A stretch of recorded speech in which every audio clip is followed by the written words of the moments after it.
Cockroach जनता पार्टीच्या अभिजित दिग्वे यांची जी entry झाली ती डॉक्टर बाबासाहेब आंबेडकरांचा फोटो असलेलं पुस्तक घेऊन त्या ठिकाणी एंट्री झाली आणि तिथंच असणारं या देशातली एक शोषण करणारी अराजकता निर्माण करणाऱ्या व्यवस्थेचे मीटर लागलेले आणि त्यांनी ज्या पद्धतीने आज आंदोलन केलंय हे केंद्र सरकारने आधीच केलं असतं तर या दिवसाची गरज पडली नसते।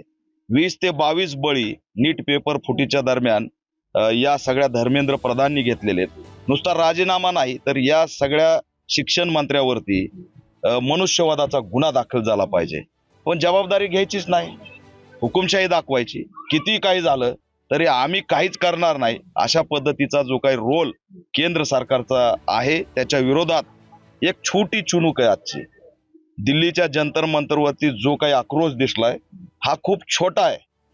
काही तासात जर धर्मेंद्र प्रधानचा राजीनामा नाही घेतला आणि त्याच्यामध्ये जर त्यांनी लोकशाही पद्धतीने ही व्यवस्था चालवण्याची जर वाटचाल नाही दाखवली तर येणाऱ्या काळात ही आजची चुणूक जन उठावाच्या माध्यमातून देशामध्ये एक उग्र रूप घेतल्याशिवाय राहणार नाही। आणि तुम्हाला जे बाहेरच्या देशात दिसतं राष्ट्राध्यक्ष पळाला, पंतप्रधान पळाला, ती अवस्था यांच्यावरती आल्याशिवाय राहणार नाही। त्याच्यामुळे या आंदोलनाकडे मी एकदम सकारात्मक दृष्टीने बघतोय।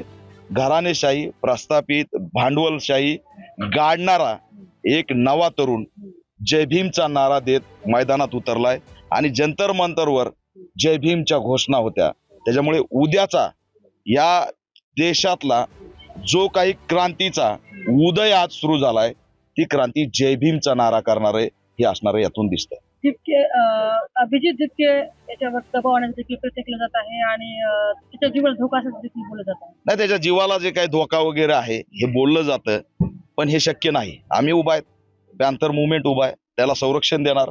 आमच्या मागणीनंतर 2 तासात त्याच्या आई वडिलांना संरक्षण मिळालेलं आहे आणि अभिजित दिपकेला सुद्धा केसाला टच होऊ देणार नाही, कारण तो चिल्लर नाही। ती कॉक्रोच जरी नाव असलं तरी तो आग्या मावळ आहे। 20 मिलियन लोकांचा लीडर आहे तो, चिल्लर नाही।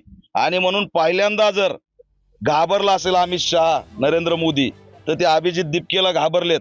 का बरं परमिशन नाकारली नाही? परमिशन द्या, एअरपोर्टला येऊ द्या, पोलिसांना तुम्ही बाजूला व्हा।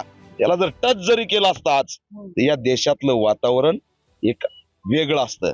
त्याच्यामुळे सरकारने पहिल्यांदा एक त्याला काय म्हणतात स्वतःच्या सुरक्षेची भूमिका व्यवस्थित घेतली, नाहीतर त्याला जर परवानगी दिली नसती आणि अरेस्ट करण्याचं काम केलं असतं किंवा त्याला काही झालं असतं तर या देशात जन उद्रेक झाल्याशिवाय राहणार नाही।